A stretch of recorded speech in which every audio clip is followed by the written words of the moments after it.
I think it's gonna.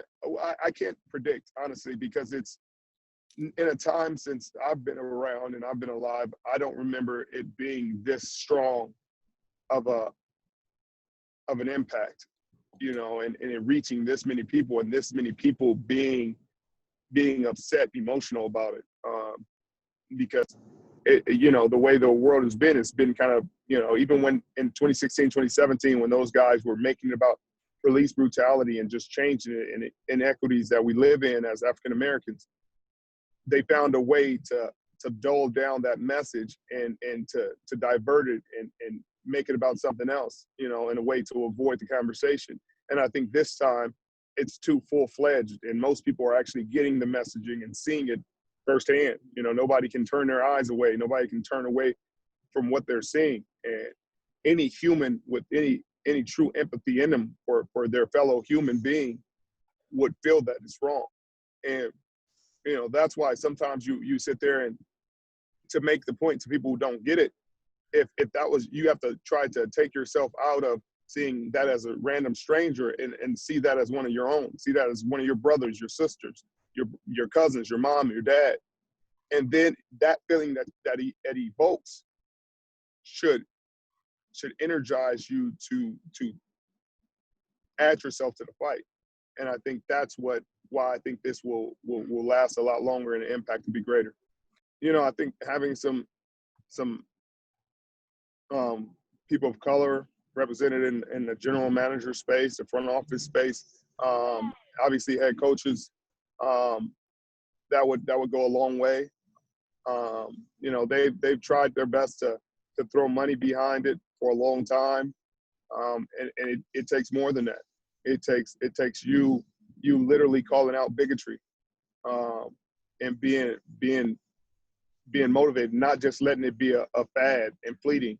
It's being consistent year in and year out, that you're combating this issue and that this is a problem that needs to change, and not just this year, not just 2016, not just 2017, but Black Lives Matter. They have to matter forever. They have to matter every year, for most of us, we got to live it every day.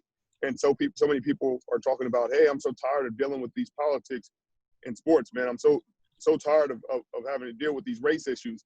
And it's like, how do you think Black people feel? You deal with it forever, from the day you're born to the day you get put in the ground. And so, it's up to everybody to kind of end this. Basically, I'm saying that I think guys will use their platforms, even once the game resumes, they'll use their social media platforms, they'll use press conferences, they'll use the game day platform that we have to continue this messaging and continue to fight the good fight, because it's a lifetime of living like this. And guys, hope that this can be the time that it changes. And my other question was, Roger had his videotape and said a lot of things about Black Lives Matter, but it seems that a lot of the official response is missing something, and that's the name Colin Kaepernick. And I'm just wondering if you have any thoughts about Colin's role in all this and how to maybe make him part of the NFL movement again, and maybe even he'll find a role in the NFL again.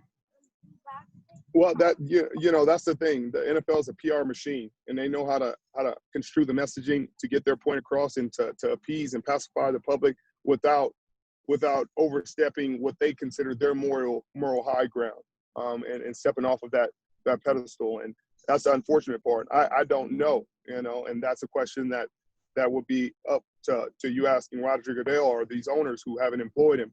I told you guys this before. We don't employ people. I can want him to have a job, and I can think he deserves a job as much as anybody. And everybody said it, who said anything, because he was a good player. He showed he could play in this league. He could play at the highest level.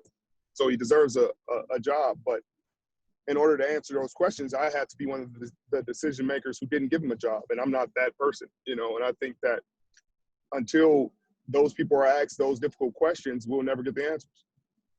Kyle mentioned last week that you guys had a lot of conversations about what's going on in the world during the week in your virtual meetings. What were some of your takeaways from those meetings, and were they encouraging? Did you find some positive things to take away from that?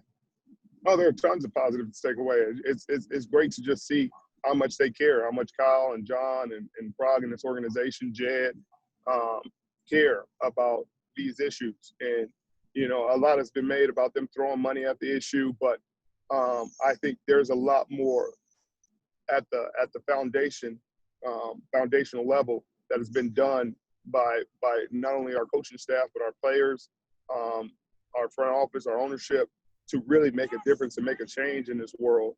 And I think there was growth in that conversation. There were, you know, Robbie was there, Fred, a lot of the leadership was there and present in that meeting, and everybody gave an opinion. But I think at the end of the day, I don't see our team as the issue. You know, our team is a bunch of guys who come from a ton of different places, who get along very well, who don't see color lines like that, who don't treat each other that way. And I think at the end of the day, it's about spreading that love and about spreading that impact. And I think it was powerful.